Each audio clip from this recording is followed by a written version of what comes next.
আপনাদের বাড়িতে যদি কারো বিড়াল থাকে, বিড়াল, বিড়াল বোঝেন তো না? কি বলে বিড়াল, বিলাই নাকি বলে বিড়াল। এই বিড়াল যদি আপনাদের কারো বাড়িতে থাকে, তো বিড়ালের প্রসবকালীন অবস্থা দেখবেন, বিড়ালের প্রসব হবে, বাচ্চা দেবে। বিড়াল তখন ঘরের মধ্যে পেরেশান হয়ে ঘুরতে থাকে, একটা নিরাপদ জায়গা খোঁজে, একটা নিরাপদ জায়গা খোঁজে। প্রসব করার 2-3 দিন আগের থেকে খুঁজতে থাকে তার জন্য নিরাপদ জায়গা কোনটা। এরপরে খুঁজতে খুঁজতে প্রসবের দিন সে সত্যিকারের ঘরের মধ্যে সবচেয়ে কোনা কানা জায়গা যেটা, সেই রকমের একটা নিরাপদ জায়গা সে বেছে নিল। এরপরে বাচ্চা হলো। বাচ্চা হওয়ার পর এই বাচ্চার উপরে কেউ যেন আক্রমণ না করে, শত্রু যেন তার জায়গাটিতে না আসে, এই জন্য বাচ্চাটার ওর তো হাত দিয়ে মায়ের মতো কোলে নিতে পারে না, সে আস্তে করে ঘাটটা কামড়ায় ধরে যাতে করে বাচ্চা ব্যথা না পায়।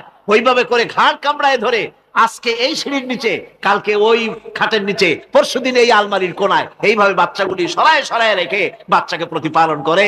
এই বিড়ালের হেদায়েত দিলটা কে? যিনি দিলেন তার নাম রব, তিনি হচ্ছেন রব্বুল আলামিন। সন্তান প্রতিপালনের ব্যবস্থা শুধু দুনিয়ার মানুষকেই দেন নাই, প্রাণী জগৎকেও দিয়েছেন। সুবহানাল্লাহ। বলেন, মুরগির বাচ্চা হলো, ডিমের থেকে বাচ্চা বেরোলো, এই বাচ্চাগুলি হয়েছে গতকাল, আজকে বাচ্চাগুলি আদার খাচ্ছে মায়ের সাথে। হঠাৎ করে একটা চিল এলো আর ওর মা একটা সিগন্যাল মারলো, সাথে সাথে বাচ্চাগুলি দৌড়াইয়া এমন পলান দিল, আপনি তো ভালো একাদশীর বাপেও তালাশ করে পাবে না যে মুরগির বাচ্চা পলাইলো কই। এখন ওই বাচ্চাটিকে এই সিগন্যাল সম্পর্কে কে অবহিত করলো যে এইরকম একটা আওয়াজ শুনলে এটা ভীতির আওয়াজ, এটা সাইরেন, এটা বিপদ সংকেত, এটা ডেঞ্জার সিগন্যাল, এটা শুনলে দেখলে তাড়াতাড়ি করে আত্মগোপন করবা। কেটে গেল, কেটে গেল, আল্লাহ পাক শিখাইছেন। এখন এক শ্রেণীর বুদ্ধিজীবী তারা আবার উল্টা কথা কয়। তারা বলে কি? তারা বলে যে মুরগি বাচ্চা, এই বাচ্চা যে দৌড় মারলো, এখানে আল্লাহ এইসব কিছু নাই, নাউযুবিল্লাহ মিন যালিক। তো এখানে কি আছে? কয় যে এখানে বিষয়টা হলো এই যে এই মুরগি আর মোরগ, ওর বাপ মা, এই দুজনের মধ্যে আছে সিলের ভয়, আছে শিয়ালের ভয়। ওই ভয় ওদের মধ্যে ছিল, এই মা বাপের ক্রসের মাধ্যমে বাচ্চা আসছে, কাজে ওই ভয়, বাপের যদি কোনো রোগ থাকে, মায়ের রোগ থাকে, তো এগুলি তো বাচ্চার মধ্যেও ঢোকে। তো ভয় হোক, সুখ হোক, দুঃখ হোক, এই অনুভূতি স্বাভাবিক প্রক্রিয়ার মাধ্যমে বাচ্চার মধ্যে ঢুকছে, আর সিল দেখে আওয়াজ শুনে সে আত্মগোপন করেছে। এইটা আমি পড়িয়া আমি আমার আলোচনা এক জায়গায় বললাম বুদ্ধিজীবীদের উদ্দেশ্যে, যদি সত্যি তাই হয়, মোরগ আর মুরগি মা বাবার মধ্যেই ভয় আছে বলে বাচ্চার মধ্যেই ভয় ঢুকছে, সেই জন্য সে আত্মগোপন করছে, তাহলে আবার মানুষের ব্যাপারে কথাটা আনি, মানুষেরা সাপের ভয় করে না মহব্বত করে? কথার জবাব দিলে না, যখন তখন মনে হয় আপনারা সাপ বুঝি ভালোবাসেন। সাপ আমরা সকলেই ভয় পাই, মায়ও ভয় পায়, বাবাও ভয় পায়। এই মায়ের গর্ভে সন্তান এসছে, সন্তানের বয়স 2 বছর, 2.5 বছর, ঘরের মধ্যে কেউ ছিল না, ঘরের মধ্যে একটা সাপ আসছে, একটা সুন্দর সাপ, দেখতে সুন্দর, কিন্তু সে সাপে কামড়ালে মানুষ মরে যায়। ওই সাপটা মাথা উঁচু করে ফনা ধরেছে। এই বাচ্চাটা কি সাপ দেখে দৌড় মারবে, না বাচ্চাটা ওই সাপটাকে ধরার জন্য সে এগিয়ে যাবে? কোনটা করবে? এগিয়ে যাবে। তাহলে মা বাপের ভয়, তাদের মা বাপের রক্তের মধ্যে, শিরার মধ্যে, সব জায়গায় সাপের ভয়, তার মাধ্যমে বাচ্চা হিসেবে বাচ্চার মধ্যে সাপের মহব্বত হইল কেন, ভয় হইল না কেন বাচ্চা অবস্থা? সুবহানাল্লাহ। আমার বন্ধুগণ, মুরগির বাচ্চাকে হেফাজত করার জন্য বুদ্ধিমান প্রাণী মানুষ তার কাছে নাই বলে আল্লাহ রব্বুল আলামিন তারে বাচ্চা অবস্থা থেকে বোঝার তৌফিক দিয়েছেন কোনটা ভয়ের আওয়াজ, কোনটা হলো বিপদের আওয়াজ। মানব সন্তানের প্রতিপালন করার জন্য তার মার বাবা আছে বলে ওই রকম করে পশুদের মতো আল্লাহ বানান নাই, তাকে হেফাজত করার জন্য মা বাপ আছে বলে এই দায়িত্ব আল্লাহ পাক মা বাপের উপরে ছেড়ে দিয়েছেন। মা বাপ তাকে হেফাজত করে। রুবুবিয়তের প্রতিপালন, হেদায়েতের এই প্রতিপালন আল্লাহ পাক মানুষকে এভাবে করে তাদেরকে হেদায়েত দিয়েছেন, তার পথের চলার দিশা দিয়েছেন। পিঁপড়ার খাদ্য সংগ্রহের ব্যাপারটা দেখেন, পিঁপড়ার আছে দারুণ ঘ্রাণ শক্তি। কোথায় খাবা? 5 তলায় আপনি মিষ্টি খাচ্ছেন, রসগোল্লা থুয়ে দেন, তারপরে দেখেন কোন জায়গায় দিয়ে পিঁপড়া এসে জন্মের খাওয়া খায়, ঠিক কিনা? দেখেন তার কত তীব্র ঘ্রাণ শক্তি, সেখানে চলে যাচ্ছে। তাকে হেদায়েত দেওয়া হয়েছে, তাকে ঘ্রাণ শক্তি দেওয়া হয়েছে। চিল, শকুন, ঈগল কোথায় থাকে বুঝেন না? মহাশূন্যে 3 থেকে 3.5 মাইল উপরে শকুন, বাজ, ঈগল উঠতে থাকে, খাবে কি? ওখানে তো তার খাবার ছড়ানো নেই। আল্লাহ হচ্ছেন এমন রব, আমাদের স্রষ্টা হচ্ছেন এমন রব, যিনি ওই চিল বা হাজার শকুন মহাশূন্যে যেগুলি উড়ে বেড়ায়, ওদেরকে আল্লাহ পাক এমন তীব্র দৃষ্টি শক্তি দান করেছেন, 3 মাইল উপর থেকেও ছাগল মুরগি মরা দেখলে ওখান থেকে এসে ঝাঁপায় পড়ে তা খেতে পারবে। তাকে দেওয়া হচ্ছে দৃষ্টিশক্তি। এরকম করে যার যা প্রয়োজন, সমস্ত প্রয়োজনগুলি আল্লাহ মিটাচ্ছেন। এরই নাম হচ্ছে রুবুবিয়াতে ইলাহি। এটাই হচ্ছে আল্লাহ পাক রব, এটা তার অসংখ্য প্রমাণ। সেই জন্য আল্লাহ পাক বলেন আলহামদুলিল্লাহি রাব্বিল আলামিন। পড়েন সবাই, আলহামদুলিল্লাহি রাব্বিল আলামিন। সমস্ত প্রশংসা হচ্ছে আল্লাহ পাকের জন্য। কোন আল্লাহ? প্রথমে তো আল্লাহ বললাম, তারপর বললাম রব, এখন বলা হচ্ছে কোন রব? যিনি আলামিন, রব্বিল আলামিন, যিনি সমস্ত জাহানের রব। তাহলে বোঝা যাচ্ছে রব, জগৎ একটা না। জগৎ, কথা বুঝতেছেন আমার? জগৎ একটা নয়, অসংখ্য জগৎ আছে, বহুমাত্রিক জগতের কথা এখানে আল্লাহ পাক বলছে। আমি এই জন্য বলি যে কোরআন হচ্ছে বিজ্ঞানের উৎস। কোরআন বিজ্ঞানের কি? বিজ্ঞানের আবিষ্কার যত বাড়বে, বিজ্ঞান চিরটা কাল কোরআনের কাছে ভিক্ষার হাত দিয়ে এতিমের মতো দাঁড়ায় থাকবে কিয়ামত। আজ পৃথিবীর বিজ্ঞানীরা বলছে জগৎ সম্পর্কে, আমরা মনে করছি পৃথিবীটাকে, আমাদের কাছে জগৎ দুইটা। কয়টা জগৎ? একটা জগৎ হলো এইটা, ইহ জগৎ আর পরজগৎ, এছাড়া আর কিছু জানি না। এই দুইটাই জগৎ আমাদের কাছে। এখন দেখেন বিজ্ঞানীরা কি বলছে। বিজ্ঞানীরা বলছেন সৌরজগতে শুধু আমাদের সৌরজগৎটাই শেষ না, অসংখ্য সৌরজগৎ আছে মহাশূন্যে, অসংখ্য সৌরজগৎ। পৃথিবীর প্রতি 4 বিলিয়ন মানুষ যদি এক একটা সৌরজগৎ দখল করে, তাতেও সৌরজগৎ শেষ হবে না। আরো সহস্র সহস্র বিলিয়ন বিলিয়ন সৌরজগৎ আরো ফাঁকা পড়ে থাকবে। এত সৌরজগৎ আল্লাহ সৃষ্টি করেছেন। এই মহাশূন্যে বহুমাত্রিক জগতের কথা আল্লাহ পাক এখানে বলেছেন। এই পৃথিবী একটা জগৎ, এই মাটির তলে আছে আর এক জগৎ, সমুদ্রের ভিতরে আছে পানির তলার আর এক জগৎ। আর মহাশূন্য যে কি তা আপনার মাথায় শূন্য হয়ে যাবে চিন্তা করতে করতে।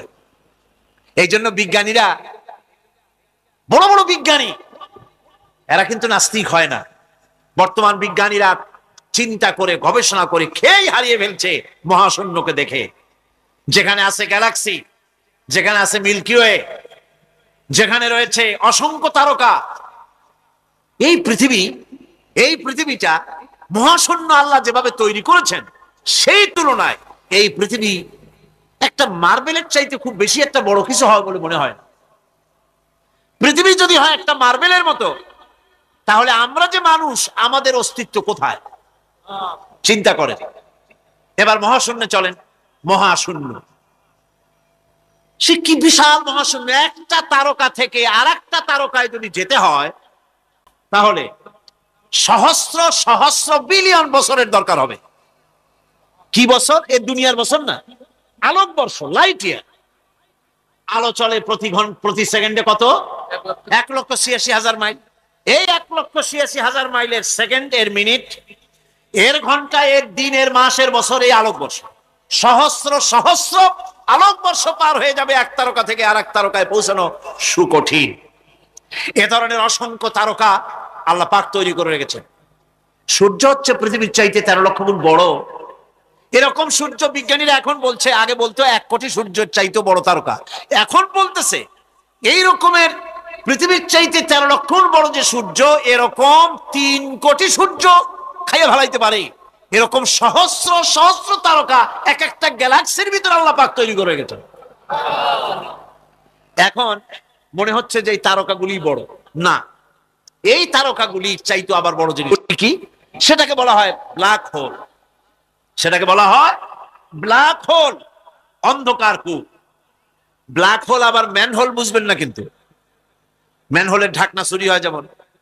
তবে একটা দৃষ্টান্ত আপনি বুঝতে পারেন, রাস্তায় রাস্তায় যেমন অসংখ্য ম্যানহোল আছে, ওই রকম করে মহাশূন্যে অসংখ্য ব্ল্যাক হোল আছে, একটা দুইটা না, অসংখ্য। এই ব্ল্যাক হোল আবার দেখা যায় না, অদৃশ্য ব্ল্যাক হোল। এই ব্ল্যাক হোল গুলো কি? এগুলি কোরআনে কারীমের মধ্যে আল্লাহ পাক বলেছেন, ফালা উকসিমু বিমাওয়াকিন নুজুম, ফালা উকসিমু বিমাওয়াকিন নুজুম, শপথ সেই পতন স্থানের যেখানে নক্ষত্র সমূহ ধ্বংস হয়ে যায়, ধ্বংসপ্রাপ্ত হয়, কসম সেই স্থান সমূহে। সুবহানাল্লাহ। এই অন্ধকার কূপের, এই অন্ধকূপের কসম করছেন আল্লাহ পাক। সেই অন্ধকূপটা কি?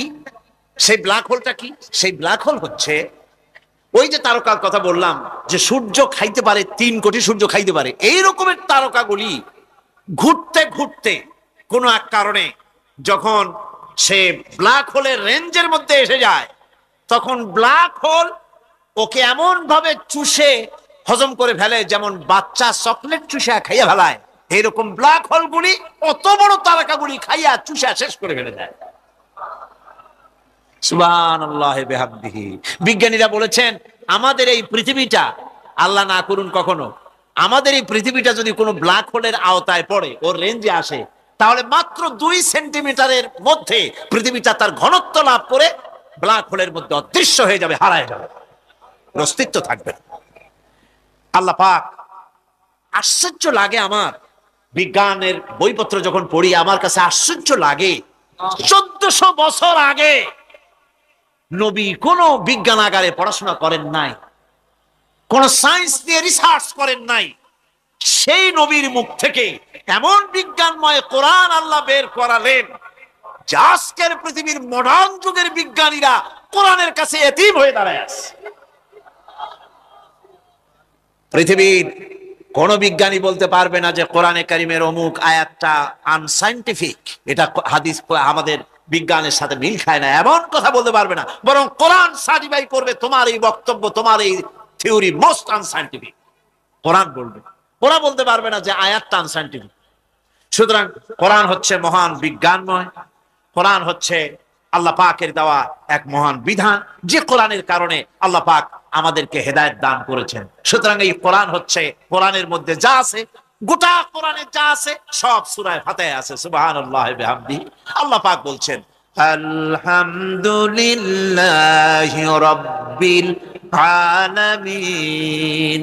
মুহাব্বতের সাথে পড়েন সবাই, আলহামদুলিল্লাহি রাব্বিল আলামিন। সমস্ত প্রশংসা, যাবতীয় প্রশংসা সে আল্লাহ পাকের, যিনি তামাম জাহানের পালনেওয়ালা রব। মানুষের সব প্রয়োজন তিনি মিটিয়েছেন।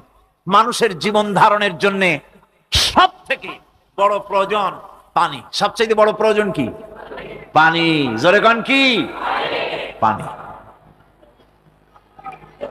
জীবনের জন্য পানি এবং আর্দ্রতা, এই দুটি জিনিস অপরিহার্য, এছাড়া জীবন বাঁচবে না। আমরা দেখতে পাই সমুদ্র ভরা পানি মজুদ আছে, লক্ষ্য করেন, সমুদ্র ভরা পানি মজুদ আছে, নদী খাল বিল ভরা পানি মজুদ আছে, কিন্তু এটাই তো যথেষ্ট নয়। রব হচ্ছেন তিনি, যিনি এই বিশাল বিশাল পানির মজুদ থেকে বাতাসকে যিনি বলেন, যিনি প্রতিনিয়ত বাষ্পীয় আকারে পানিগুলিকে সমুদ্র থেকে উত্থিত করেন, পানিগুলিকে উত্থিত করেন মহাকাশে। আল্লাহ পাক বলেন, আল্লাহুল্লাযী আরসালার রিয়াহা ফাতুসিরু সাহাবা। বাষ্প হয়ে পানিগুলি আকাশে উত্থিত হয় এবং মহাকাশে যাওয়ার পর এই পানিগুলি, লবণাক্ত পানিগুলি আল্লাহর মেশিনে সেগুলি মিষ্টি হয়ে যায়। জোরে কোন সুবহানাল্লাহ। পানিগুলি মিষ্টি হয়ে গেল, ওই মিষ্টি পানি আল্লাহ রাব্বুল আলামিন নাজিল করে দিলেন। এবার বৃষ্টি কণা কণা হয়ে পড়লো, ফোঁটা ফোঁটা বৃষ্টি। আল্লাহ খুঁজে দেখলেন বৃষ্টির ফোঁটাগুলি পৃথিবীর প্রতিটি কণা তালাশ করে তৃষ্ণার্ত কণাগুলিকে আল্লাহ পাক ভিজায় দিলেন। সেই জন্য তার নাম হলো রব। তিনি হচ্ছেন রব, প্রয়োজন মিটান। পানি সবচেয়ে প্রয়োজন বেশি, সেই পানি আল্লাহ পাক এভাবে সরবরাহ করলেন। জমিনের চারিদিকে নদী নালা রেখেছেন, জমিনকে আর্দ্র করেছেন, জমিনের ভিতরের পানি মিষ্টি করেছেন, টিউবওয়েল মারলে পরে, পাম্প করলে পরে ভিতর থেকে মিঠা পানি আল্লাহ পাক বের করে দেন, সুবহানাল্লাহ। এই মিষ্টি পানির ব্যবস্থা করেছেন। এরপরে তিনি ওই আল্লাহ পাক মিষ্টি পানির ব্যবস্থা করে বৃষ্টির মাধ্যমে পৃথিবীতে ফসল উৎপাদনের ব্যবস্থা করে দিলেন। পাক কোরআনে কারীমের মধ্যে বলেছেন, ওয়াজআলনা মিনাল মাই কুল্লা শাইইন হাই। পানি দ্বারাই আমি সব বস্তুকে সজীব রাখি। বৈশিষ্ট্যের দিক থেকে পানির রয়েছে অনেক গুণ, আশ্চর্য গুণ। পৃথিবীর ৭৫% হচ্ছে পানি। আকাশ থেকে অর্থাৎ চাঁদ থেকে যখন চাঁদে ভ্রমণকারীরা যখন ছবি তুলেছে, তো সেই ছবিতে ব্লু রং এসেছে বেশি, সবুজ এসেছে কম। সবুজ হলো গাছপালা, আর ব্লু হচ্ছে পানি। সমুদ্রের পানির রং হচ্ছে নীল।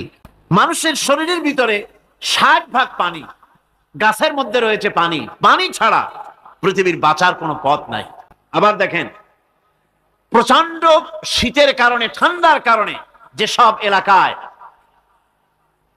তাপমাত্রা হিমাঙ্কের নিচে এসে যায়, সেই সব দেশে সমুদ্রের পানি আর দরিয়ার পানিগুলি বরফ হয়ে যায়। এই বরফ যখন হতে থাকে, তখন পানি তার নিজের তাপকে নিচের দিকে ছুটতে থাকে। উপরের তাপ বরফ হয়ে যায় ঠান্ডা, আর নিচে তাপ বিচ্ছুরিত করে দিয়ে পানির ভিতরে যত জলজ প্রাণী আছে আর উদ্ভিদ আছে, সবগুলিকে বাঁচায় রাখার ব্যবস্থা আল্লাহ রাব্বুল আলামিন এভাবে করে থাকে। এবার আল্লাহ রাব্বুল আলামিন বলছেন, এই পানি ছাড়া মানুষ বাঁচে না, প্রাণী বাঁচে না। পানি এমন এক জিনিস, এমন এক নিয়ামত আমি দান করলাম। আল্লাহ পাক বলেন, কুল আরাআইতুম ইন আসবাহা মাউকুম গাওরান ফামান ইয়াতিকুম বিমাইন মাইন। বলো দেখি সবে, শুকাইয়া যদি যায় এই জমিনের পানি, তাহলে হেথায় তটনির ধারা কে দিবে সবারে আনি। এই পৃথিবীর নদী নালা খাল বিল, জমিনের আভ্যন্তরীণ দিকে পানিগুলি যদি আমি আল্লাহ রাব্বুল আলামিন শুকায় দেই, তাহলে আমি আল্লাহ ছাড়া এমন কে আছে যে নতুন করে আবার পানির আমদানি করে দিতে পারে? আছে কেউ? আজ পানির শূন্যতা আমাদের দেশে দেখা যাচ্ছে। পানি আস্তে আস্তে কমে যাচ্ছে, আস্তে আস্তে পানি শেষ হয়ে যাচ্ছে। কি কারণে শেষ হচ্ছে এবং কি হলে পানি পাওয়া যাবে পরে বলা যাবে ইনশাআল্লাহ। তো জীবন ধারণের জন্য যেমন পানির প্রয়োজন, জীবন ধারণের জন্য তেমন বাতাসেরও প্রয়োজন। পানি ছাড়া তো কিছু সময় চলতে পারে, পানি এবং খাদ্য ছাড়া কিছু সময় চলতে পারে, কিন্তু বাতাস ছাড়া তো এক মুহূর্ত চলে না, ঠিক কিনা? বুঝেন কিনা কথা? বাতাস ছাড়া এক মুহূর্ত চলতে পারে না। অথচ আল্লাহ রাব্বুল আলামিন এই বাতাস দিয়ে গোটা আকাশকে, শূন্য জায়গাগুলি বাতাস দিয়ে ভরে রেখেছেন, যাতে করে কারো বাতাসের কোনো অসুবিধা না হয়, শ্বাস করতে কোনো কষ্ট না হয়। প্রাণী জগৎকে বাতাস দিয়ে বাঁচিয়ে রাখার জন্য আল্লাহ পাক মহাশূন্যকে এভাবে সব এলাকা বাতাস দিয়ে ভরে রেখেছেন। এই জন্য তার নাম হচ্ছে রব। এটাই হচ্ছে রুবুবিয়তের নমুনা। আমার ভাইয়েরা, আল্লাহ রাব্বুল আলামিন পানি দিলেন, বাতাস দিলেন, খাদ্যের ব্যবস্থা করে দিলেন। শস্য শ্যামল এলাকায় আল্লাহ পাক সব জায়গাগুলিতে শস্য শ্যামল হোক অথবা ঊষর ধূসর মরুভূমি হোক, সারা পৃথিবী জুড়ে আল্লাহ রাব্বুল আলামিন খাবারের দস্তরখান বিছায় রেখেছেন। ওয়ামা মিন দাব্বাতিন ফিল আরদি ইল্লা আলাল্লাহি রিজকুহা। এই পৃথিবীর বুকে এমন কোন বিচরণশীল জীব নাই যেই জীবের রিজকের দায়িত্ব আমি আল্লাহ আমার নিজ হাতে গ্রহণ করি নাই। জোরে বলেন সুবহানাল্লাহ। সব রিজেক আমি ছড়াই রেখেছি বিশ্ব জুড়ে সর্বত্র। আল্লাহ পাক বলছেন, ফালইয়ানজুরিল ইনসানু ইলা তাআমিহি আন্না সাবাবনাল মাআ সাব্বা সুম্মা শাকাকনাল আরদা শাক্কা ফাআমবাতনা ফিহা হাব্বা। আল্লাহ পাক বলছেন, মানুষের উচিত নিজ খাদ্যাদির দিকে লক্ষ্য করা, নিজের খাদ্যের দিকে লক্ষ্য করা। যেহেতু এই খাদ্য প্রতিদিন তার সামনে আসে, এদিকে তার লক্ষ্য করা উচিত। আমি কিভাবে, আমি প্রথমে জমিনের উপরে পানি বর্ষণ করি, পরে জমিনকে দীর্ণ বিদীর্ণ করি, এরপরে জমিনের ভিতরে উর্বরা শক্তি আমি দান করি। কে বলতেছেন এই কথা? আল্লাহ পাক বলছেন। এরপরে আমি নানান জাতের ফসল ফলন তোমাদের জন্য আমি দান করে দেই। খাদ্যের দিকে নজর করতেই জন্য আল্লাহ পাক বলেছেন, মানুষ চতুর্দিক থেকে তো চোখ ফিরাতে পারে, মুখ ফিরাতে পারে, কিন্তু খাদ্যের দিকে তার নজর করতেই হয়। সকালে, দুপুরে, বিকালে, রাত্রে সব সময় তার সামনে খাবার আছে। আল্লাহ পাক বলেন, খাবারের দিকে একটু নজর করো, কেমন ভাবে কি সুন্দর করে খাবারগুলি তৈরি করে দিয়েছি, শুরু কিভাবে হলো, পরিপক্ক কিভাবে হলো, সেদিকে তোমরা লক্ষ্য করো। সে লক্ষ্য তো করা নাই, সমানে খায়, বিসমিল্লাহ বলেন, আলহামদুলিল্লাহ বলেন, পাইকারি দরে খাইতেই থাকে। আল্লাহ পাক বলছেন খাদ্যাদির দিকে লক্ষ্য করো। এই যে চাউল তোমরা খাচ্ছ, আটা খাচ্ছ, গম খাচ্ছ, মাছ খাচ্ছ, গোশ খাচ্ছ, তাম পৃথিবীর সমস্ত বিজ্ঞানীরা একত্রিত হয়ে একটা চাউল বানাইতে পারবে? জোরে কোন পারবে? না পারবে। পারবে? প্লাস্টিকের চাউল খাবে আর কলেরা হয়ে মরবে। পৃথিবীর সমস্ত বিজ্ঞানীরা একত্রিত হয়ে একটি চাউল বানাতে পারবে না, একটা ডিম বানাতে পারবে না। পারবে একটা ডিম বানাতে? পারবে না। বিজ্ঞানীদের প্রশংসা আমরা করি, হ্যাঁ করি। বিজ্ঞানীরা অনেক কিছু বিশ্বকে উপহার দিয়েছে, কিন্তু মূল রবের কাছে আমরা যাই না, তাকে চিনতেও পারি না, সেখানে যাই না। বিজ্ঞানীরা কি করেছে? আল্লাহর বানানো জিনিসগুলি তারা ডিজাইন করেছে। ডিজাইন করতে তো নিষেধ নাই, আর ডিজাইন করাই যায়, সৃষ্টি করতে পারে না। বিজ্ঞানীরা সৃষ্টি করে নাই, ডিজাইন করেছে। কিরকম? আল্লাহ পাক চাউল তৈরি করেছেন। চাউল তৈরি করেছে কে? বলেন না সবাই। এখন আপনারা সেই চাউল দিয়ে পিঠা বানান, পায়েস বানান, সেই চাউল দিয়ে ভাপা পিঠা, আরো কি যেন খায় চট্টগ্রামে, রস দিয়া, ওটাকে কি কয়? দই পিঠা নাকি ধোঁয়া পিঠা। তো এইভাবে করে আপনি ডিজাইন তৈরি করছেন। আটা দিচ্ছে, আল্লাহ পাক আটা তৈরি করেছেন, গম দিয়েছেন, এই আটা দিয়ে গোলগোল্লা তৈরি হচ্ছে, এর দ্বারা রুটি তৈরি হচ্ছে, এর দ্বারা অসংখ্য রকমের সিমাই টিমাই ইত্যাদি দিয়ে, লাচ্ছা সিমাই, নানান রকমের সিমাই আপনি ডিজাইন করেন, অসুবিধা নাই। আল্লাহর তৈরি করা কাঠ দিয়ে ফার্নিচার তৈরি হচ্ছে, টেবিল হচ্ছে, চেয়ার হচ্ছে, গোষ্ঠী শুদ্ধ হচ্ছে। আল্লাহর তৈরি করা লোহা দিয়ে মাইক হচ্ছে, স্ট্যান্ড গান হচ্ছে, ব্রেন গান হচ্ছে, তারপরে প্লেন হচ্ছে। তাহলে আমি বলতে চাইলাম, বুঝাতে চাইলাম, সমস্ত জিনিস এর স্রষ্টা কে? জোরে বলেন কে? বিজ্ঞান শুধু এগুলিকে এক জায়গায় করে অ্যাসেম্বল করছে, এগুলিকে এক জায়গায় করে এক একটা রূপ দিয়েছে।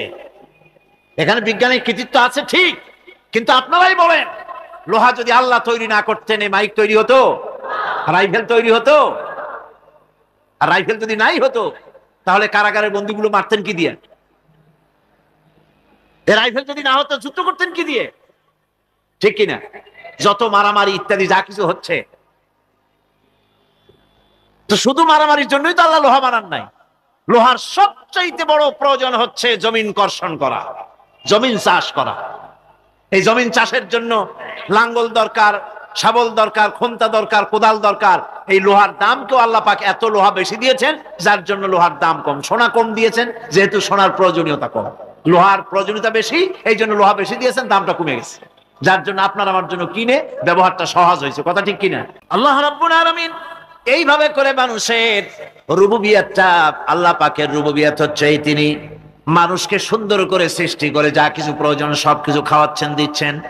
সে আল্লাহ পাক প্রশ্ন করছেন, কুল মান ইয়ারযুকুকুম মিনাস সামাই ওয়াল আরদ أَمَّنْ يَمْلِكُ السَّمْعَ وَالْأَبْصَارَ وَمَنْ يَخْرُجُ الْحَيَّ مِنَ الْمَيِّتِ وَيُخْرِجُ الْمَيِّتَ مِنَ الْحَيِّ। আকাশের প্রশস্ত বুক থেকে এবং জমিনের এই প্রশস্ত বুক থেকে কে রিজিক, তোমাদের খাদ্যকে উৎপাদন করে? কে নির্জীব থেকে সজীবকে বের করেন, আর কে সজীবকে নির্জীবে পরিণত করেন? তিনি কে? তিনি হচ্ছেন আল্লাহ পাক। আল্লাহ পাক বলছেন, এই প্রশ্ন যদি তাদেরকে করা হয় তো তারা কি বলবে? আল্লাহ পাক বলেন, ওয়ামান ইউদাব্বিরুল আমরা ফাসায়াকুলুনা আল্লাহ ফাকুল আফালা তাত্তাকুন। হে নবী, এদেরকে প্রশ্ন করুন। এদেরকে যদি প্রশ্ন করা হয়, এই পৃথিবীর সুন্দর পরিচালনা পদ্ধতি কে করেন, তাহলে তারা এক কথায় বলবে, নিজের থেকেই বলবে আল্লাহ। কে করছেন? সবকিছু আল্লাহ। আল্লাহ পাক বলেন নবী তাহলে তাদেরকে বলেন, এ কথা জানার পর, এ কথা বোঝার পরেও কেন তারা ঔদাসীন্যতা দেখাচ্ছে, কেন তারা গাফিল হয়ে যাচ্ছে, কেন তারা আল্লাহ পাককে ভয় করে তার পথের অনুসারী হচ্ছে না? যে আল্লাহ রাব্বুল আলামিন এত কিছু করছেন, তিনি তার পরিচয় সম্পর্কে বলে দিচ্ছেন, ফাযালিকুমুল্লাহু রাব্বুকুমুল হক ফামাযা বা'দাল হক ইল্লাদ দালাল। নিশ্চয়ই এসবের মূলে রয়েছেন তোমাদের রব, আমাদের আল্লাহ, আমাদের রব। সুতরাং উজ্জ্বল সত্য প্রকাশিত হওয়ার পর গোমরাহি ছাড়া আর কিছুই বাকি থাকে না।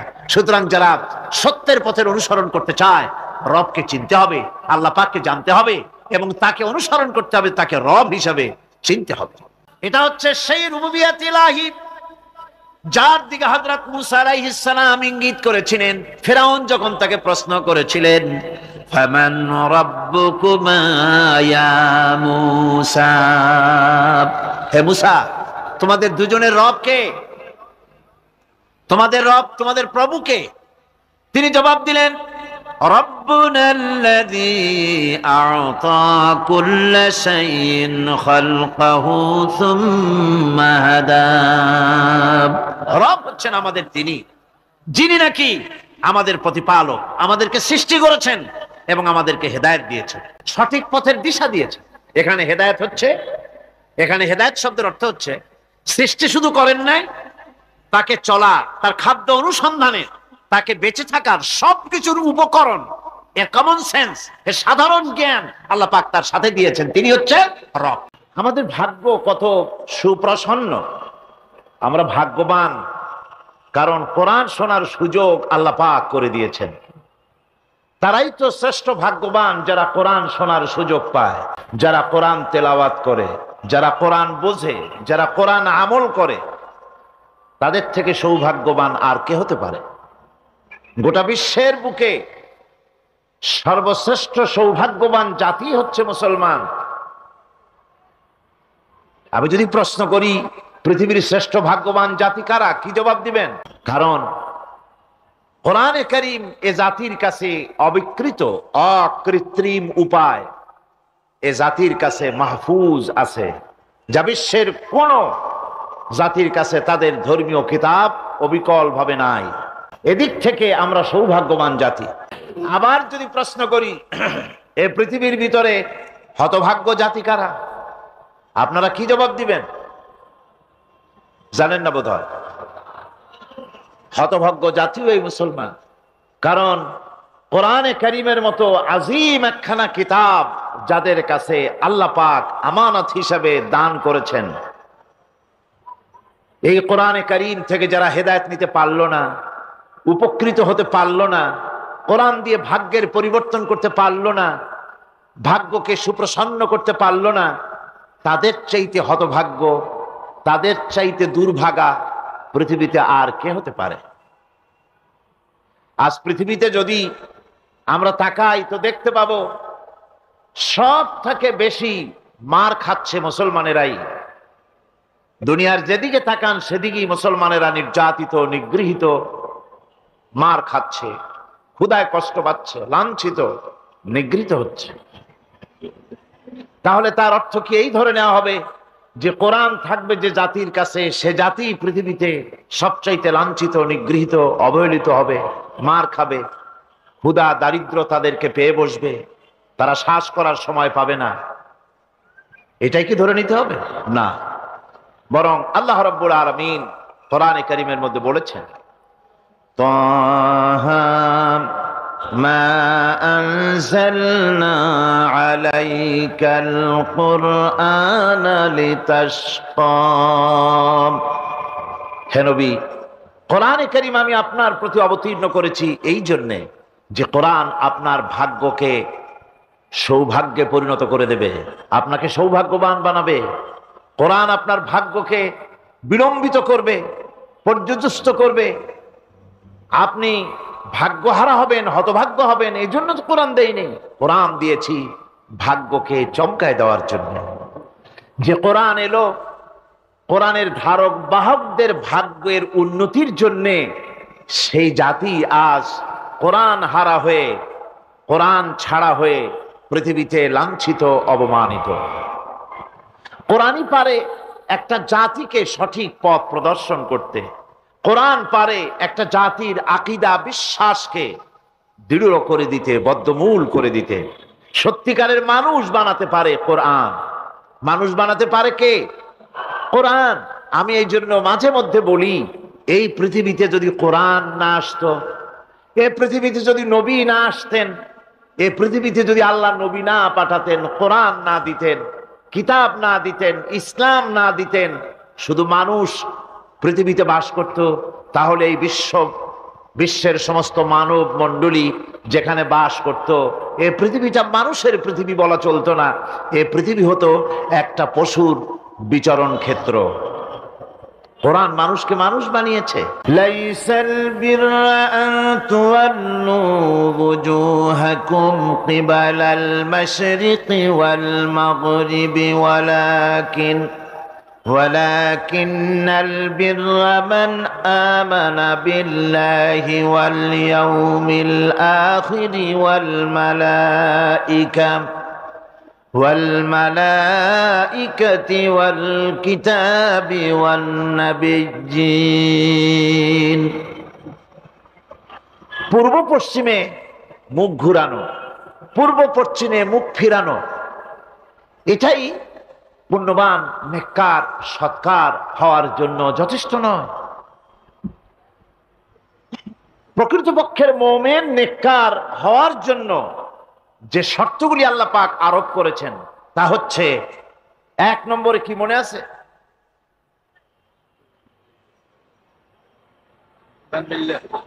এত আস্তে আস্তে বলতেছেন, মনে হয় আপনি নিজেও শুনতেছেন কিনা তাও সন্দেহ। এর এক নম্বরে হচ্ছে, কিছু আবার চালাক লোক আছে, তারা সহজে কোনো কথার জবাব দেয় না। তারা ভাবে যে জবাব না দেওয়াই বুদ্ধিমানের কাজ, কোনটা বলে কোন প্যাচে পড়ি। আল্লাহ পাক আমাদের জেহেন শক্তি, স্মৃতি শক্তি যেন বৃদ্ধি করে দেন, বলেন আমিন। আমরা যেন যা কোরআন হাদিসের শুনি তা যেন মনে রাখতে পারি, যা খারাপ কথা শুনি তা যেন ভুলে যাই, যা ভুল কথা শুনি তা যেন ভুলে যাই, আর যা হক কথা তা যেন মৃত্যু পর্যন্ত আল্লাহ স্মরণ রাখার তৌফিক দেন। এর প্রথম কথাই ছিল ঈমান বিল্লাহ, আল্লাহর প্রতি ঈমান। দুই নম্বরে ছিল পরকালে বিশ্বাস। এই দুটি কথা আমরা আলোচনা করে ফেলেছি।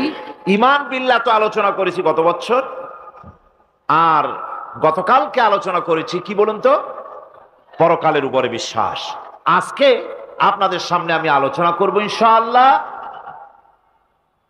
ফেরেশতা এবং কিতাব, এই দুটি জিনিসের উপরে, মালাইকা এবং কিতাব। ফেরেশতার উপরে ঈমান আনতে হবে, কিতাবের উপরে ঈমান আনতে হবে। শুধু পূর্ব পশ্চিমে কতগুলো সেজদা দিলেই এতে যদি কপালে দাগও পড়ে যায়, এটি একটি উপমা আল্লাহ দিয়েছেন, একটা উপমা, একটা দৃষ্টান্ত দিয়েছেন যে পূর্ব পশ্চিমে মুখ ঘুরানো এটা একটি উপমামূলক কথা। এটাই যথেষ্ট নয়, ঈমান আনতে হবে, বিষয়টা বুঝতে হবে, আকীদাকে মজবুত করতে হবে। আজকে মালাইকা, ফেরেশতা সম্পর্কে আমরা আলোচনা করব, তারপরে কিতাব সম্পর্কে আলোচনা করব। ওমা তৌফিকি ইল্লা বিল্লাহ। ফেরেশতাদের প্রতি ঈমান, এটা হচ্ছে আল্লাহর প্রতি ঈমানের পরিপূর্ণতা মাত্র। আল্লাহর উপরে ঈমানটা পরিপূর্ণ করতে হলে ফেরেশতাদের উপরে বিশ্বাস করতে হবে। এর উদ্দেশ্য শুধু ফেরেশতাদের উপরে স্বীকৃতি দানই নয়, বরং প্রকৃতপক্ষে এই বিশ্ব ব্যবস্থায় তাদের স্থান কি এটা জেনে নিতে হবে। ফেরেশতারা হচ্ছে আল্লাহ রাব্বুল আলামিন তার আজ্ঞাবহ গোলাম, আল্লাহ পাকের, তারা হচ্ছেন দাস, আল্লাহ পাকের বান্দা, আমাদের মতো। আমরা যেমন আল্লাহর গোলাম, ফেরেশতারাও আল্লাহর গোলাম। এই ফেরেশতা সম্পর্কে পৃথিবীর বিভিন্ন ধর্মের, বিভিন্ন রকমের কনসেপশন আছে। এই ফেরেশতাদেরকে ইংরেজিতে অ্যাঞ্জেল বলা হয়। যার চরিত্র খুব ভালো ভালো লাগে লোকেরা বলে অ্যাঞ্জেলিক ক্যারেক্টার, এটা ফেরেশতা ধরনের চরিত্র লোকটার, এরকম বলে থাকে। সুতরাং খ্রিস্টান হোক, ইহুদি হোক, আর হিন্দু হোক, যে কোনো জাতের লোক হোক, ফেরেশতায় তারা বিশ্বাস করে। আর এই ফেরেশতাদের উপরে তাদের বিশ্বাসটা হচ্ছে বিকৃত। কি ধরনের? কারো মতে ফেরেশতা হচ্ছে প্রকৃতির সন্তান, কারো মতে ফেরেশতা হচ্ছে আল্লাহর মেয়ে। নাউযুবিল্লাহি মিন যালিক। যার কারণে সূরা আন-নাজমের মধ্যে আল্লাহ পাক এর প্রতিবাদ করেছেন। আল্লাহ পাক বলছেন, ওরা দাবি করলো ফেরেশতা হচ্ছে আল্লাহর মেয়ে। আল্লাহ পাক বলছেন, আলাকুমুদ যাকারু ওয়া লাহুল উনসা তিলকা ইযান কিসমাতুন দিজা। কি হে, তোমরা ছেলেগুলি নিজেদের জন্য নিয়ে নিলে আর মেয়েগুলি আমার ভাগে ফেলে দিলে, এটা কি ধরনের অসম বন্টন? ফেরেশতাকে তারা বলেছে আল্লাহর মেয়ে, আবার কেউ বলেছে ফেরেশতারা আল্লাহর ছেলে। তারপরে কেউ কেউ বলেছে ফেরেশতা হচ্ছে আল্লাহর মদদগার, আবার কেউ কেউ বলেছে ফেরেশতা হচ্ছে মানুষের অভিযোগ শ্রবণকারী, মানুষের প্রয়োজন পূরণকারী। এখন এসব ধারণা এবং বিশ্বাসের কারণে দুনিয়ায় শিরক এবং বিদআতের প্রচলন ঘটেছে। কোরআনে কারীম বিশ্ব ব্যবস্থায় ফেরেশতাদের অবস্থান কি সেটা পরিষ্কার করতে চায়, যাতে করে শিরকের সমস্ত দরওয়াজা বন্ধ হয়ে যায় আর তাওহীদের দরজা নির্ভেজাল ভাবে খুলে যায়। ইসলামের মূল বক্তব্যই হচ্ছে তাওহীদকে প্রতিষ্ঠা করা। কি প্রতিষ্ঠা করা? তাওহীদকে প্রতিষ্ঠা করা, আর শিরক আর বিদআতের শিকড় শুদ্ধ তুলে ফেলা। এটাই হচ্ছে ইসলামের মূল আইডিয়া। কোরআনের ভাষায় স্পষ্ট করে বলা হয়েছে যে ফেরেশতারা আল্লাহর মেয়েও নয়, আল্লাহর ছেলেও নয়, তারা হচ্ছে আল্লাহর বান্দা। বলুন তো ফেরেশতারা আল্লাহর কি? কোরআনে কারীমে রব্বুল আলামিন বলেন, وقالوا اتخذ الرحمن ولدا سبحانه بل عباد مكرمون। কাফেররা বলে দয়াময় কাউকে পুত্র বানিয়ে নিয়েছেন। পবিত্র সেই সত্তা যার সম্পর্কে তারা এই বাজে কথাগুলি বলে, তার কোনো ছেলেও নাই, তার কোনো মেয়েও নাই। ফেরেশতারা তো তার সম্মানিত বান্দা মাত্র। ইবাদুম মুকরামুন, ফেরেশতা হচ্ছে সম্মানিত বান্দা। সুবহানাল্লাহি ওয়া বিহামদিহি। ফেরেশতারা হচ্ছে আল্লাহর কি? শুধু বান্দা না, সম্মানিত বান্দা। কারণ ফেরেশতারা আল্লাহর সঙ্গে অবাধ্য হতে পারে না, তার কোন হুকুমকে অমান্য করার কোন অধিকার ফেরেশতাদের নাই। আল্লাহর ছেলেও নাই, আল্লাহর মেয়েও নাই। এ কথাটি ছোট্ট সূরার মধ্যে তাওহীদের একটা ক্লিয়ার কনসেপশন আল্লাহ পাক দিয়েছেন, ছোট্ট একটি সূরার ভিতরে। আমার কাছে মনে হয় যেন এই ছোট্ট সূরাটি মধ্যে এটা মনে হয় যেন একটি ঝিনুক, আর এর ভেতরে সমস্ত পৃথিবীর সমুদ্র আর মহাসমুদ্রের পানিগুলি ঢুকায় দেওয়া হয়েছে। ছোট্ট একটি সূরা তাওহীদকে এমন ভাবে প্রকাশিত হয়েছে এই সূরার মাধ্যমে, যা অন্য কোথাও এত পরিষ্কার আসেনি। আল্লাহ পাক সব জায়গায় বলেছেন, কিন্তু ছোট্ট সূরায় এক কথায় তাওহীদ প্রকাশিত হয়ে গেছে। কি? কুল হুয়াল্লাহু আহাদ। পড়েন সবাই, কুল হুয়াল্লাহু আহাদ আল্লাহুস সামাদ লাম ইয়ালিদ ওয়া লাম ইউলাদ ওয়া লাম ইয়াকুল লাহু কুফুয়ান আহাদ। আল্লাহ রাব্বুল আলামিন বলেন, নবী আপনি বলুন, আল্লাহ এক এবং একক। তিনি বেনিয়াজ, কারো মুখাপেক্ষী তিনি নন। তিনি কাউকে জন্ম দেন নাই, তাকেও কেউ জন্ম দেয়নি। আকাশ আর জমিনে ওই আল্লাহ রব্বুল আলামিনের সমকক্ষ কেউ নাই। তিনি এক এবং একক। এই ফেরেশতারা হচ্ছে তার অনুগত বান্দা। ফেরেশতারা আল্লাহ পাকের ছেলেও নয়, মেয়েও নয়। এক মুহূর্তের জন্য ফেরেশতারা চুপ করে বসে থাকে না। যার যে কাজ আছে সেই কাজ নিয়ে তারা ব্যস্ত আছে। তারা অজিফা পাঠ, তাসবিহ পাঠের মধ্যে ব্যস্ত থাকে। অগণিত অসংখ্য ফেরেশতা, কেউ তো সেজদায় পড়ে আছে, কেউ রুকুতে পড়ে আছে, কেউ নামাজে দাঁড়ায় আছে, কেউ তো তাসবিহ পাঠ করতেছে। কোরআনে কারীম বলছে, ইউসাব্বিহুর রা'দু বিহামদিহি ওয়াল মালাইকাতু মিন খিফাতিহি। আল্লাহ পাক বলেন, বিজদি প্রশংসার সাথে আল্লাহ পাকের গুণকীর্তন করে, আর সমস্ত ফেরেশতারা আল্লাহকে ভয় করে ভীতির সাথে আল্লাহর তাসবিহ পাঠ করতে থাকে। সমস্ত ফেরেশতারা আল্লাহর তাসবিহ পড়ে। আপনাদের মনে আছে আল্লাহ পাক যখন হযরত আদমকে সৃষ্টি করবেন বললেন, ইন্নী জাইলুন ফিল আরদি খলিফা, ফেরেশতারা বলেছিলেন, নাহনু নুসাব্বিহু বিহামদিকা ওয়া নুকদ্দিসু লাক, আমরাই তো তাসবিহ পড়ি, আমরাই তো আপনার হাম পড়ি, আপনার তাসবিহ পড়ি, সবকিছুই তো আমরা করি, পবিত্রতা ঘোষণা করি। এর দ্বারা প্রমাণিত হয় ফেরেশতারা সার্বক্ষণিকভাবে আল্লাহর তাসবিহ পাঠের মধ্যে তারা রত আছে, সব সময় আল্লাহর জিকির আজগারের ভেতরেই তারা ডুবে আছে। ওয়ালাহু মান ফিস সামাওয়াতি ওয়াল আরদি ওয়া মান ইনদাহু লা ইস্তাকবিরুনা আন ইবাদাতিহি ওয়া লা ইস্তাহসিরুন।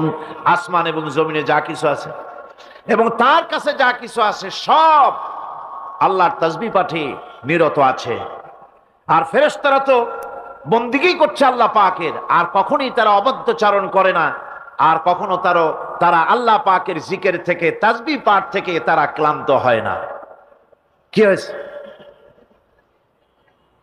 ঠিক হয়ে যাবেন সব। আল্লাহ পাক তাদের সম্পর্কে আবার বলেন, ইউসাব্বিহুনাল লাইলা ওয়ান নাহারা লা ইয়াফতুরুন। এই ফেরেশতারা রাত দিন তার প্রশংসায় পড়ে থাকে, কখনই শৈথিল্য প্রদর্শন করে না, কখনই আল্লাহর জিকির থেকে, তাসবিহ থেকে তারা বিরত থাকে না। এ ধারণার মধ্য দিয়ে কোরআনে কারীম মানুষকে স্পষ্ট করে বলছে যে ফেরেশতারা হচ্ছে আল্লাহর গোলাম, আল্লাহর বান্দা। তারা তোমাদের প্রয়োজন পুরা করতে পারে না, তারা তোমাদের ভাগ্যের কোনো উন্নতি করে দিতে পারে না, তারা আল্লাহর ছেলেও নয়, আল্লাহর মেয়েও নয়, এরা হচ্ছে আল্লাহর বান্দা।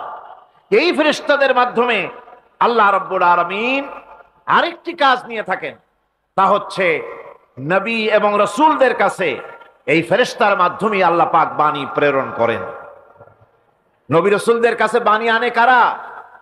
আল্লাহর ফেরেশতা। এ কারণেই তাদের মাধ্যমে আল্লাহ পাক নবী রাসূলদের কাছে আল্লাহর বাণী পাঠান, যে এই ফেরেশতারা ওই বাণীর ভিতরে কোন রকম হ্রাস বৃদ্ধি করে না, তারা আল্লাহর অবাধ্য নয়, ওর মধ্যে তারা বাড়ায়ও না, তারা কমায়ও না, কোনো ক্ষমতা তাদের নেই। কোরআনে কারীমে আল্লাহ পাক বলছেন, ইন্নাহু লাকাউলু রাসূলিন কারীম জি কুওয়াতিন ইনদা যিল আরশি মাকিন মুতাইন সাম্মা আমিন। নিঃসন্দেহে এক সম্মানিত বার্তাবাহকের বর্ণনা, এক ফেরেশতার বর্ণনা। আরশ অধিপতির কাছে তিনি সম্মানিত। জিবরাইল আলাইহিস সালামের কথা বলা হচ্ছে। হযরতে জিবরাইল আমিন তিনি আল্লাহর কাছে সম্মানিত, অনুগত এবং তিনি বিশ্বাসী। আল্লাহ পাকের পক্ষ থেকে তিনি বাণী বহন করে নিয়ে আসেন, আর এর ভিতরে কোন রকম হ্রাস বৃদ্ধি করার কোনো ক্ষমতা ফেরেশতার নাই। আল্লাহ পাক বলছেন, ওয়া ইন্নাহু লাতানজিরু রাব্বিল আলামিন নাযালা বিহির রূহুল আমিন। নিঃসন্দেহে এটা হচ্ছে রব্বুল আলামিনের পক্ষ থেকে অবতীর্ণ করা কিতাব, যা নিয়ে বিশ্বস্ত আত্মা অবতরণ করেছেন, অর্থাৎ হযরতে জিবরাইল আমিন। আল্লাহ পাক তাকে বিশ্বস্ত বলেছেন, শাদীদুল কুওয়া বলেছেন, প্রচন্ড ক্ষমতা তার, আল্লাহ পাক বলেছেন। এর থেকে জানা গেল যে ফেরেশতাদের প্রতি ঈমান শুধু আল্লাহর প্রতি ঈমানের জন্যই নয়, বরং কিতাবের প্রতি, নবীদের প্রতি ঈমান আনার জন্য ফেরেশতাদের প্রতি ঈমান আনা জরুরি। ফেরেশতাদের উপর ঈমান আনা কি জরুরি, অত্যন্ত জরুরি। ফেরেশতাদের উপর তৃতীয় আরেকটি কারণে ঈমান আনতে হয়, সেটা হচ্ছে আল্লাহ পাক তাদের মাধ্যমেই কাজগুলি করে থাকেন। ফেরেশতারা হচ্ছে আল্লাহ পাকের রাষ্ট্রীয় কর্মচারী, আল্লাহ পাকের স্টাফ। তাদের মাধ্যমে আল্লাহ বৃষ্টি, কোথাও বৃষ্টি দেন, কোথাও রহমত পাঠান, কোথাও গজব দেন, কোথাও ভূমিকম্পের সৃষ্টি করেন, কোথাও জলোচ্ছ্বাস, কোথাও ক্ষুধা, কোথাও দারিদ্র ইত্যাদি। পৃথিবীর ভিতরে আযাব, গজব, শান্তি যা কিছু আল্লাহ পাক করতে চান, এই ফেরেশতাদের মাধ্যমেই তা করে থাকে। এক কথায় ফেরেশতারা হচ্ছে আল্লাহ পাকের রাষ্ট্রীয় কর্মচারী। এই কথা এভাবেই বিশ্বাস করতে হবে যে ফেরেশতারা কখনো অবাধ্য হয় না, অবাধ্য হওয়ার কোনো ক্ষমতাই তাদের নাই। তারা আল্লাহ পাকের বাধ্যগত আজ্ঞাবহ কর্মচারী। ফেরেশতাদের উপরে ঈমানটা এই পর্যন্তই আমি আপনাদের সামনে বললাম। ফেরেশতাদের প্রতি ঈমান আনার ব্যাপারে এই তিনটি কথা আপনাদের সামনে পেশ করেছি। এখন 3 নম্বরে যে কথাটি বিশ্বাস করতে হবে সেটা হলো কিতাব। কিসের উপর ঈমান? কিতাবের প্রতি ঈমান। ইসলামের পরিভাষায় কিতাব বলতে বোঝানো হয় সেই বাণীকে, সেই নির্দেশকে, সেই গ্রন্থকে। বড় বড় কিতাব, তার মধ্যে সর্বশেষ যে কিতাবখানি তার নাম হচ্ছে কোরআন। জোরে বলেন, তার নাম কি? আল কোরআন। এটি হচ্ছে সবচেয়ে বড় কিতাব এবং মোকাম্মাল কিতাব। অন্যান্য কিতাবগুলিতে যা বলা হয়েছে তার থেকে অনেক বেশি শরীয়তকে মোকাম্মাল করে আল্লাহ রাব্বুল আলামিন কোরআনে কারীমের মধ্যে এটাকে পরিপূর্ণ করে দিয়েছেন। নবুয়ত আর কিতাব দুটির জিনিসের ভিতরে একটা সম্পর্ক আছে। নবুয়ত এবং কিতাব দুটোই আল্লাহর পক্ষ থেকে আসছে। নবুয়ত আসছে কার কাছ থেকে? আর কিতাব আসছে আল্লাহর কাছ থেকে। নবুয়ত এর দাবি কেউ নিজের থেকে করতে পারে না। এই কথা আমি বহুবার আপনাদের সামনে আলোচনা করেছি। নবী দাবির ভিত্তিতে হয় না, নবী আল্লাহ বানান। ইলেকশন করে, নির্বাচন করে এমপি বানানো যায়, মন্ত্রী বানানো যায়, প্রেসিডেন্ট বানানো যায়, চেয়ারম্যান বানানো যায়, মেম্বার বানানো যায়, কিন্তু ইলেকশন করে নবী বানানো যায় না। নবী ইলেকশনে হয় না, নবী হয় কিসে? সিলেকশন। নবী কিসে হয়? সিলেকশনে। সিলেকশনটা করেন কে? আল্লাহ রাব্বুল আলামিন। সুতরাং নবী আল্লাহর কাছ থেকে আসে, আর কিতাবও আল্লাহর কাছ থেকে আসে। নবী যদি কিতাব ছাড়া আসতেন, খুব ভালো করে বোঝেন, নবী যদি কিতাব ছাড়া আসতেন আর কিতাব যদি নবী ছাড়া আসতো, তাহলে মানুষের ধর্ম পালন, জীবনের কর্তব্যবোধ, জীবন পরিচালনা এবং ধর্মকে অনুধাবন করা দারুণভাবে সুকঠিন হয়ে পড়ত। কোরআনের নমুনাই হচ্ছে, কিতাবের নমুনা হচ্ছেন আম্বিয়ারা। আম্বিয়া আলাইহিমুস সালাম, তারা হচ্ছেন কিতাবের নমুনা। কিতাবও যার, নবীও সেই আল্লাহ সুবহানাহু ওয়া তাআলা। কোরআন হচ্ছে একটা থিওরি, আর নবীরা হচ্ছেন, কিতাব হচ্ছে থিওরি, নবীরা হচ্ছেন তার প্র্যাকটিক্যাল। থিওরি আর প্র্যাকটিক্যাল দুটো জিনিস এক নয়। যেমন আমি যদি কাগজে লিখি